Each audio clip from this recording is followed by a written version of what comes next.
Allez, bonjour à tous. Dans cette vidéo, aujourd'hui, on va travailler sur deux choses. On va travailler sur un autre outil qui permet de mesurer des variations, qu'on appelle l'indice. On va voir comment est-ce qu'on le calcule, quelle unité, et comment est-ce qu'on va lire, puisqu'on va voir que la lecture va être un petit peu particulière. Et ensuite, on verra une deuxième chose dans cette vidéo, comment est-ce qu'on se transforme un indice en taux de variation et en coefficient multiplicateur.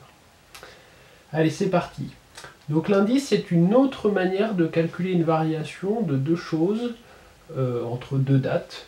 On va voir que l'intérêt de l'indice, ça va être de pouvoir comparer des choses qui sont parfois difficilement comparables. C'est-à-dire que si je m'intéresse à l'évolution du PIB de la Chine, que j'ai mis en milliards de dollars entre plusieurs années, 1990, 2000, 2010, donc on voit que la hausse elle est assez forte. Et si je compare le PIB de la France en milliards de dollars, on voit qu'il y a une augmentation, mais c'est pas forcément facile de comparer ces deux éléments puisqu'ils sont on est sur des ordres de grandeur assez différents. Du coup, dans ce cas-là, on va utiliser l'indice. L'indice, donc la formule qu'on va utiliser, c'est la valeur observée divisée par la valeur de référence fois 100. Donc ça, c'est notre formule de l'indice. Formule à connaître. Comment est-ce que ça va fonctionner? Qu'est-ce que ça veut dire valeur observée, valeur de référence? La valeur de référence, ça va être une année qui va nous servir pour tous nos calculs. Donc là, par exemple, on décide que l'année 90, ça va être notre référence. Donc je marque VR, valeur de référence. Et la valeur observée, c'est quand on va étudier une année, on va observer cette année par rapport à la valeur de référence. Donc, si on regarde, on va commencer par quelque chose d'un peu particulier. On va calculer l'indice pour l'année 1990. Donc c'est à la fois notre valeur observée et à la fois notre valeur de référence. Donc le calcul, ça nous donnerait quoi? 1900 divisé par 1900 fois 100. Donc ça nous donne 100. Donc ça, c'est ce qu'on appelle une base 100. C'est notre année de référence. Donc ensuite, on va calculer, par exemple, pour le deuxième élément. Donc la valeur observée, ça serait ici. Valeur observée. Donc 5200 divisé par 1900 fois 100. Et du coup, ça nous donne 273. Donc là, je pourrais faire le même calcul. Valeur observée divisée par la valeur de référence. Donc 7300 divisé par 1900 fois 100. Et du coup, ça nous donnerait 384. Pour la France, ça serait la même chose. Donc ici, ça serait notre valeur de référence. Et donc, ça nous donnerait 100 ici. Ensuite, on calculerait la valeur observée par rapport à la valeur de référence. Ça nous donnerait 133. Et ici, ça nous donnerait 146. Alors, comment est-ce qu'on peut comprendre ces résultats? Comment est-ce qu'on va pouvoir les exploiter? Alors, ce qui va être... ce qu'on va faire, ce qu'on peut constater déjà, là, justement, puisque c'était quand même l'intérêt de l'indice, c'est de voir que si on compare la Chine à la France, en fait, le PIB, si on le ramène à une même base, donc ça permet de comparer, on voit que l'évolution en Chine, elle est beaucoup plus importante. On est passé de l'indice, un PIB chinois, à l'indice 100 en 1990, à un PIB chinois à l'indice 384. En France, on est passé de l'indice 100 en 1990 à l'indice 146 en 2010. Donc, on peut ainsi comparer des choses relativement différentes. Ce qu'on va voir maintenant, c'est comment est-ce qu'on va lire ces données. Alors, je vais faire un petit nettoyage pour y voir plus clair. Alors, la lecture en indice, il faut faire très attention, puisqu'elle va être un petit peu particulière. Donc là, par exemple, je vais lire ce chiffre-là. Le chiffre 273.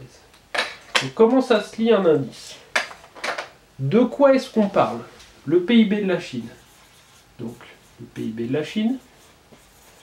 Le PIB de la Chine. Quel résultat? Donc, il est à l'indice 273, base 100, il est à l'indice 273, j'ai oublié un élément. L'indice 273 pour l'année 2010. Pour l'année 2010, base 100 en 1990. Là, vous avez votre lecture complète, c'est-à-dire de quoi parle-t-on? Le PIB de la Chine. L'indice 273, c'est notre résultat. L'année de l'indice en question.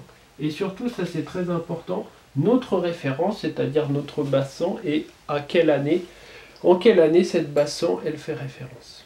Donc ça nous permet de lire cet indice. Je peux vous faire la phrase pour le 384. Le PIB de la Chine est à l'indice 384 pour l'année 2010, base 100 en 1990. Là, vous avez des phrases de lecture complètes. Ce qui est important de comprendre, c'est qu'un indice n'a pas d'unité.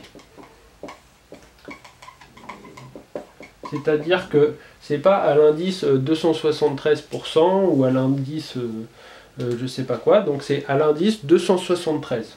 C'est tout. Donc il n'y a pas d'unité associée à l'indice. Donc là on a vu la lecture de l'indice.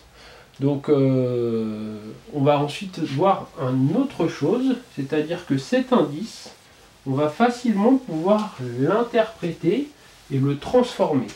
Donc en fait on va utiliser, on a vu dans une autre vidéo, deux outils, le taux de variation et le coefficient multiplicateur.